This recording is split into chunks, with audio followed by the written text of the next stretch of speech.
You're listening to the Slavic Literature Pod, your shelf help guide to all things Slavic.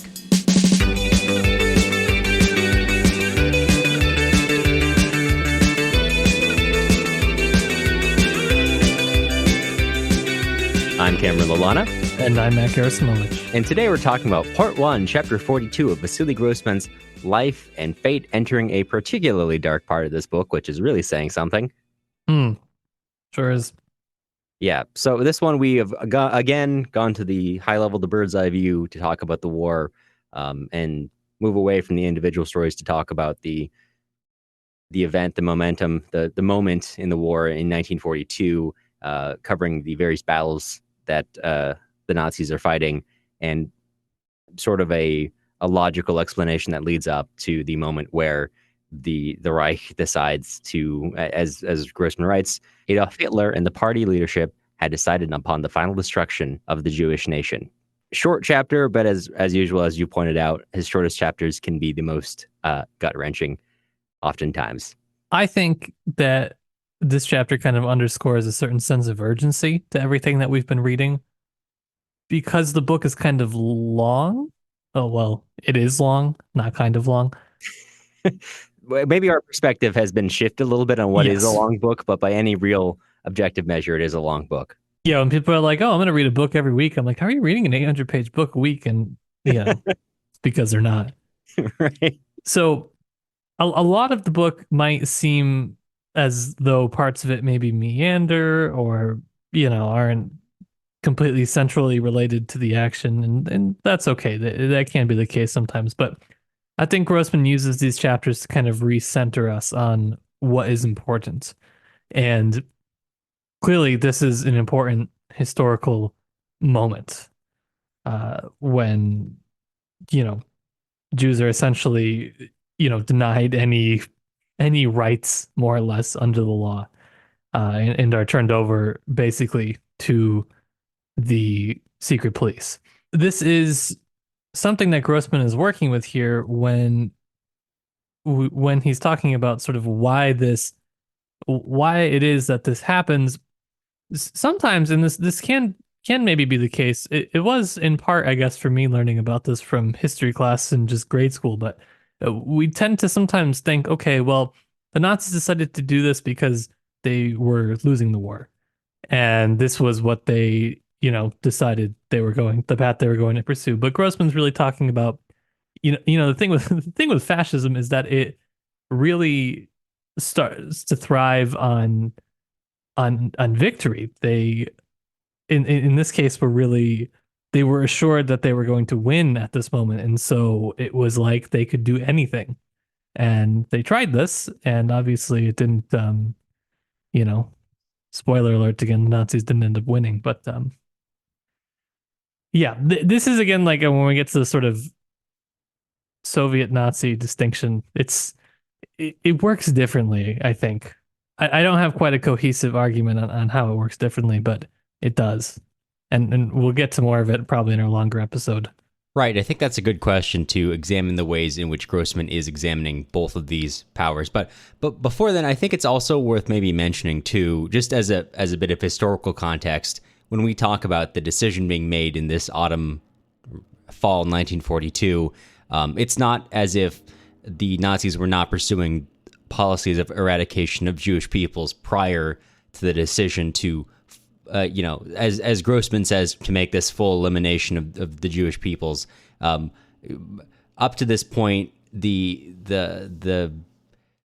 various elements of the German army or the SS had been engaged in what is now more commonly termed the Holocaust by bullet or the Shoah by bullet.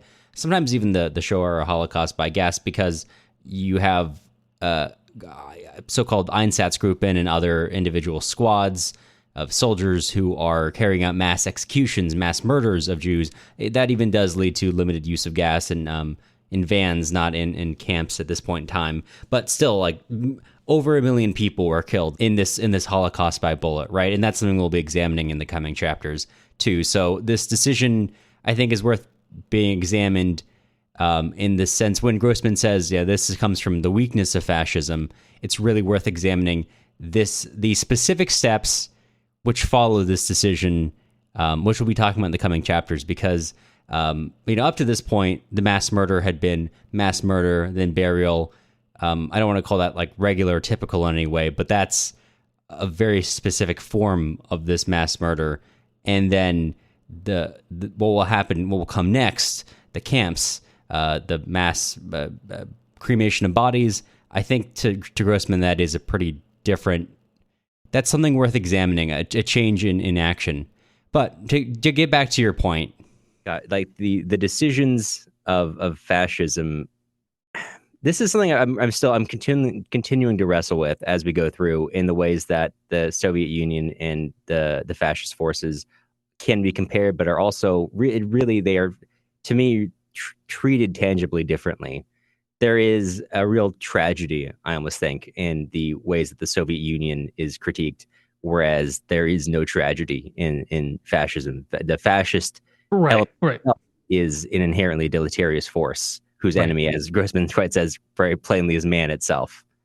Yeah, there's a lot of instances of people in a number of the Soviet chapters who are really lamenting the sort of loss of freedom that came to be associated with the Soviet system, because they did not think that was how it was going to go. And we might look back now and think that that's foolish, but there really was a time where it was looking like it could have been possible.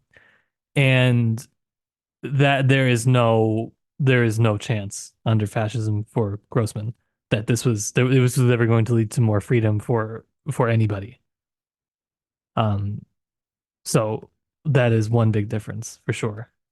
But to me, again, this chapter not only underscores the urgency of the narrative, but then again, when one of the things he also does is kind of lay out this long-term historical challenge to people who are reading, which is to not ever allow fascism to have no enemies, to have no opponents. Right. And it's difficult. It's a difficult challenge for sure that he's starting to outline, and we'll get more into what it means to read Life and Fate now, and what it means to kind of take up the Grossman torch. But it's, something that he's starting to lay out for sure. Because obviously, he didn't just write this book because he wanted to. There's some real urgency that's, I think, still there. It's palpable, it's present. The book almost reaches through and really calls to you, the reader. This is not, we've talked about Stalingrad as a book of memorialization. Maybe this is also an act of memorialization, a project of that. But I think in the context of his later writings, in the context of the Sistine Madonna, as you're saying, this is much more putting the onus on the reader to say, hey, I think you mentioned a couple chapters back that criticism of I forget who, but the neighbor of Zhenya's, who's, as you pointed out, he's sort of a rebuke to the idea that classical education can raise your morals, because he's got all this knowledge, but he doesn't actually apply that in his real life. This is maybe not necessarily consciously intended to be, but a work which is actually trying to give a moral education, of saying this, maybe it's not a complete moral system, but here's a line that we've been crossing, that has been crossed, and that is the final line for humanity, and this is the line between us and destruction. So I have to encourage us to hold that moral line here. Yeah, it's important to the overall book, I would say. Yeah, I agree. I think that's all I had to say about this today, really. Yeah, it was a good chapter. We have a lot of really good ones to go. I'm excited to keep on reading. The next couple of chapters are going to be tough ones, but also just such fascinating ones, especially in the way they're constructed. So this is going to be a tough week of reading, but a very engaged one, I hope, for everyone here. Yeah, for sure. But speaking of future chapters, I think now is a good time to say that you will hear from us again soon.